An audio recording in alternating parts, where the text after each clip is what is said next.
If you have a 1997 to 2004 Boxster or Boxster S that you're having trouble filling with gas, your check engine light keeps coming on, you hear a sound like someone is blowing across the top of a bottle, or your car will not enter a ready state for a smog test, you may have a faulty fuel line vent valve. This project will deal with the replacement of your fuel line vent valve. You will only need a 10mm wrench or a 10mm socket to complete this job. Before you begin, check your gas cap. Many of the issues described above can be the result of a bad seal in your gas cap, and it's a lot easier and cheaper to replace or fix your gas cap. Unless the seal on your gas cap is torn, it is probably the fuel vent valve. You will need to remove the fender liner in the right front wheel well.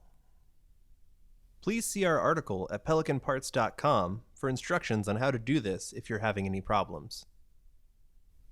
With the liner removed, you can see the valve attached to the filler neck. The valve opens when you put the filler hose in from the pump and allows you to fill the car with gas.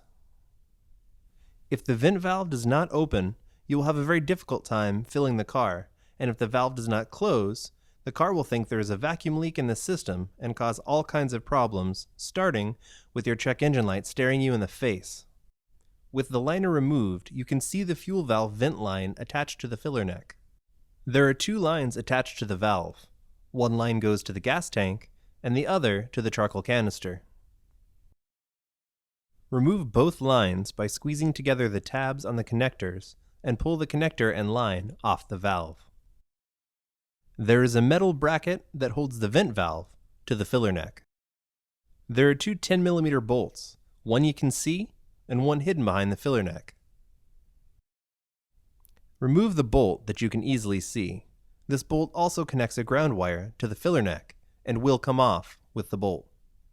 Move up to the gas cap and remove the 10mm bolt beside the filler neck. This bolt holds the support bracket to the chassis underneath the fender. Move back under the fender area and gently squeeze in the plastic clips that hold the overflow flap in place. Use care, as these clips are fragile. Now slide the overflow flap upwards. This will allow you enough room to slide the vent valve around to give you access to remove the hidden 10mm retaining bolt and slide the bracket off. You can now remove the fuel line vent valve from the filler neck. Installation of a new valve is the reverse of removal.